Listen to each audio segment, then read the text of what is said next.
Now, to hit dynamic and incisive shots under the enormous pressure of a match situation and come up with big blistering shots, we need to increase the racket head speed, and we also need to increase the torque in our shots, and we need to improve the feel in our hands. How do we do this?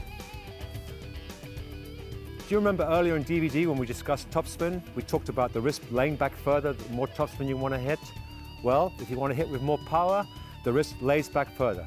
This happens completely naturally without you trying to lay it back. To increase the amount of the layback and to increase the racket head speed, we spread the fingers out a little bit on the handle, like this on both backhand and forehand, so they're slightly spread. Then as we hit the ball, we close the fingers up like this.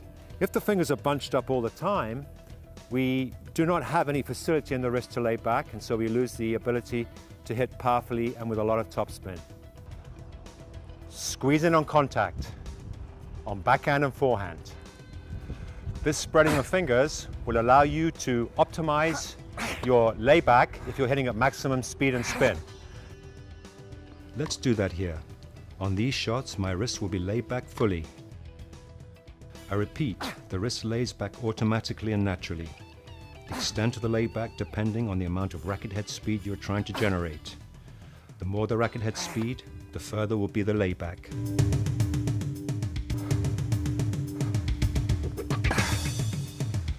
Cameron's wrist also lays back to the optimum for power and spin here. This spreading of the fingers gives a pronounced levering effect in the wrist, the optimum hand leverage. This translates to a big fast movement in the racket head, which not only increases power, but the amount of spin that you impart on the ball. When hitting topspin shots like this, the ball really rearing up and kicking into the baseline.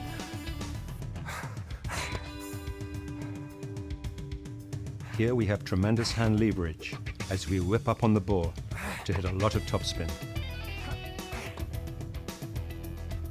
As wrist lays back further, we will have fast hands, the optimum hand leverage. And remember, your racket head is just your hand enlarged. The fast hand movements I'm using here translate to a fast racket head movement of power and spin. Again, when I'm hitting the slice shots very hard, my wrist will be laying back naturally to the optimum for the maximum amount of backspin on these shots. You two-handers out there must learn one-handed slice in conjunction with your two-hander to complement it.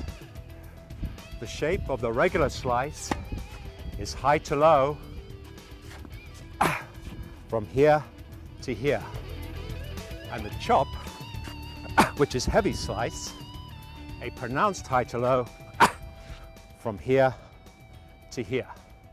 It must be emphasized again here that even when we are levering wrist to the optimum extent, we are not trying to lay back or move wrist into the ball. It is totally automatic and natural. Another advantage that this increased layback of wrist from spreading fingers gives is that with this increased facility, we have more leeway and latitude in where we play the ball. This means that we can really play the ball reaching and stretching and still hit powerful shots. Here I have leeway and latitude in my hitting zone. This means that even when the ball is not in the ideal slot, I can still hit powerful shots under tremendous pressure at the maximum stretch and reach. At the advanced level, we need also to improve the feel in the hands to have the magic hands of the very top players. Earlier in DVD, we talked of loosening the hand on handle to keep the hand at the right level of tension. Top players are constantly trying to keep their hands full of this sensitive, responsive feel. They spin, turn, or twirl their rackets clockwise and anti-clockwise, caressing the racket to cultivate this feel and suppleness in the hand. This way, the racket is a precision instrument in their hands, and they have precision control. This, as we said earlier, is the secret of magic hands. Whereas you do not have to spin, turn, and twirl the racket to this extent, you must develop feel in the palm and fingers and thumb, i.e. the hand. The central importance of keeping the hand supple and full of feel is essential for controlling the shot. Notice also, they turn the racket through their fingers after about their 8th shot of the rally, when they sense the hand becoming too hard, because this is where control goes, because the ball deflects off a hard hand. I am not saying you have to turn the racket through the fingers after every shot. As I said earlier, about the 8th shot is sufficient, but the central importance of softening the hand between shots and keeping it supple and full of feel cannot be understated. As I said earlier, this allows two key things to happen. The feel for control is maintained, and the essential layback of wrist is facilitated. At the beginning of the DVD, we said that you simply look at the ball, swing the arm, and apply the hand for basic control. On these advanced level shots, we need to educate the hands, to develop hand knowledge. Then we can have good hands, fast hands, magic hands. The best players have the best hands in tennis. Here I have good hands, and when hitting hard or with heavy topspin, as I am now, these become fast hands. And when I hit a finesse drop shot, I have soft hands. Let's have a look at another situation. Here I accelerate my racket head, which is my hand. Yes, I have the quicksilver counter-punching hands of the very top players. Here Cameron has great hand leverage. He understands the specific importance of hand knowledge. Look at the power here. Cameron really unleashes here. The precursor to tennis over 400 years ago was, after all, called jeu de paume, game of the palm. So again, I can really play volleys as well, really having to reach and stretch and apply my hand to the ball in really extreme situations. Here my technique is dynamic and incisive, and I can play the volleys in any position if I have to, even stretching, even on the run, no problem at all. Here on the backhand, I apply my hand to the ball, put my hand where the ball is, and punch that ball in front of my body.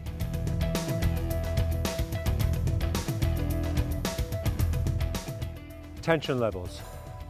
When we discussed the karate breath earlier, we talked about holding the muscles at a right level of tension just before the shot.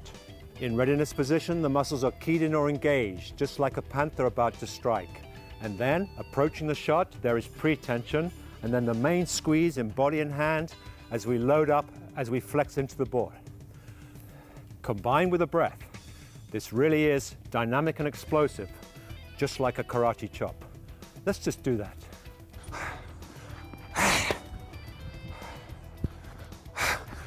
Here my power is increased because I gather and harness all the energy stored in the breath and release it into these shots.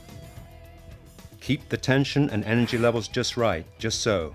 Be meticulous about this.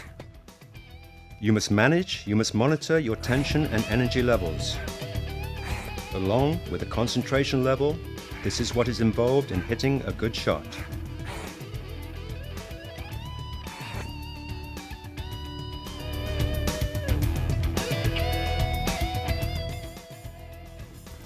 Torque. Pivoting the legs, hips and shoulders and levering the wrist can become explosive.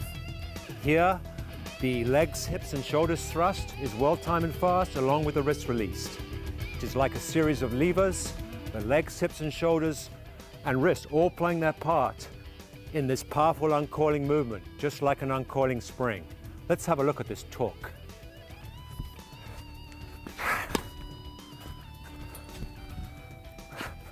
Here you see I'm getting tremendous leverage in my body for tremendous power on both backhand and forehand. Here I'm levering into the ball like an uncoiling spring. The leverage principle is just like a discus being thrown. See the leverage in the legs, the hips, and then the wrist on these shots.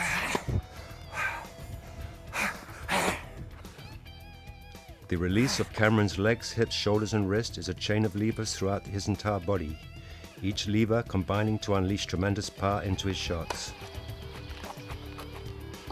See the power coursing through my entire body here on these shots. Another point to consider. Here I'm swinging hard at the ball. It is important to realize, however, that to develop rhythmic smooth strokes, I will have started with a medium-paced smooth tempo and only progressed to the faster tempo gradually. I will have moved through the gears if you like. This also applies to the service motion and the smash.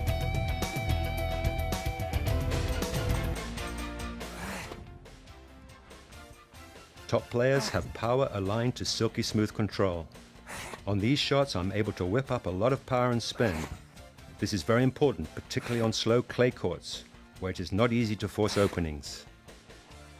The ability to assess a shot and be able to intuitively make the adjustments in the swing, both in the amount of spin and the weight of shot and the direction of shot, separates the good player from the average player.